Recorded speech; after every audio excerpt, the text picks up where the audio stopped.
कल की जोरदार गिरावट के बाद आज भी इक्का लैब 7% नीचे गिरकर कारोबार करता दिखाई दिया। ये शेयर 3 दिनों में करीब 20% टूटा। यूनिकैम लैब डील के बाद बाजार के सेंटीमेंट खराब हुए। गुजरात सरकार का कहना है कि मुनाफे का 30% के बराबर डिविडेंड देना होगा। गुजरात सरकार द्वारा जारी डिविडेंड बोनस बायबैक की नई पॉलिसी से गुजरात की लिस्टेड कंपनियों में जबरदस्त जोश देखने को मिला। गुजरात अल्कली GSFC GNFC में 18% तक की तेजी नजर आई। वहीं आज डीलिंग रूम्स में आज डीलर्स ने 2 स्टॉक्स में जोरदार ट्रेडिंग करवाई। CNBC आवाज के यतिन मोता डीलिंग रूम्स के सूत्रों से हवाले से पता लगाया कि आज डीलिंग रूम्स में सीमेंस और गेल के स्टॉक में सबसे ज्यादा एक्शन नजर आया।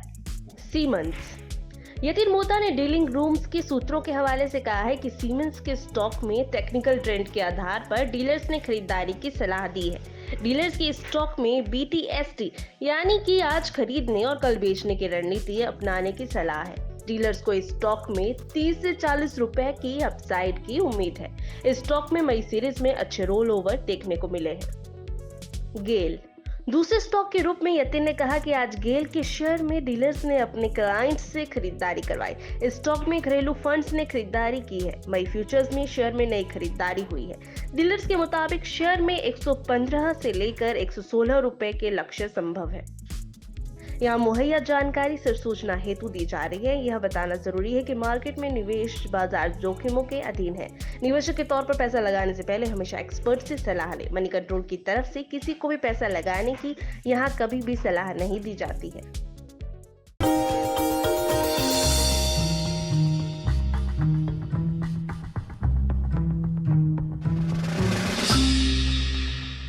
डू यू नो में आज हम बातचीत करने वाले हैं पेंट स्पेस की मेगा कंपनी बर्जर पेंट्स के बारे में। दरअसल बर्जर पेंट्स से जुड़े हुए कई सारे इंटरेस्टिंग फैक्ट हैं, लेकिन सबसे इंटरेस्टिंग फैक्ट पहले तो इस कंपनी के नाम के साथ ही शुरुआत करते हैं, जहां पर इस कंपनी का जो नाम है वो कंपनी के एक्चुअल ओनर लुइस बर्जर के नाम पर रखा गया था।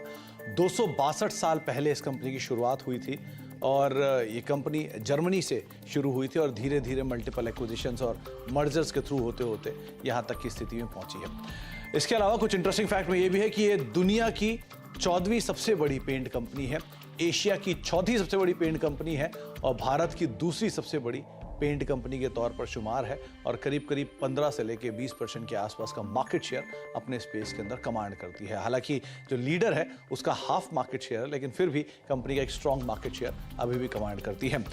बर्जर पेंट्स इंडिया में करीब करीब 99 साल पहले से कामकाज कर रही है और एक इंटरेस्टिंग पार्ट ये भी है कि 99 साल पहले इसका नाम था हैडफील्ड इंडिया, जिसके साथ इसने शुरुआत की थी कोलकाता में और वहां से धीरे धीरे फेरबदल होना शुरू हुआ।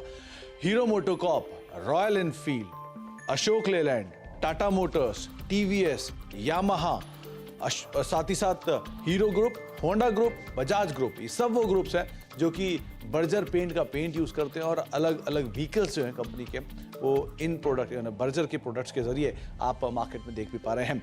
साथ ही साथ एक इंटरेस्टिंग फैक्ट ये भी है कि एक समय पर बर्जर पेंट्स को श्री विजय माल्या ओन करते थे, जबकि उनके फादर मिस्टर विठल माल्या ने मल्टीपल एक्विजिशंस के थ्रू इस कंपनी को भी एक्वायर कर लिया था और लेटर ऑन कंपनी ने या फिर विजय माल्या साहब ने इस कंपनी को एक अच्छे हैंडसम प्रॉफिट के साथ करीब करीब $66 मिलियन के प्रॉफिट के साथ इस कंपनी को एग्जिस्टिंग प्रमोटर्स को बेचा।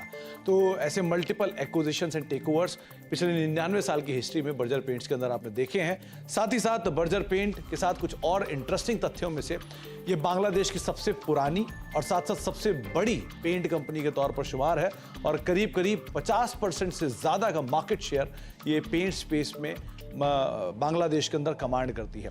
एक इंटरेस्टिंग फैक्ट ये भी है कि नाइजीरियन स्टॉक एक्सचेंज पर पहली पेंट कंपनी अगर कोई लिस्ट हुई थी तो वो थी बर्जर पेंट्स और ये करीब करीब 50 साल पहले नाइजीरियन स्टॉक एक्सचेंज पर लिस्ट होने वाली पहली पेंट कंपनी बनी थी। तो कुछ interesting fact Berger paints related, लेकिन सबसे रोचक तथ्य कि ये दुनिया की 14वीं, एशिया की 4थी और भारत की दूसरी सबसे बड़ी पेंट कंपनी है। तो कुछ interesting fact Berger paints related, आगे भी कुछ और फैक्ट लेकर आते रहेंगे।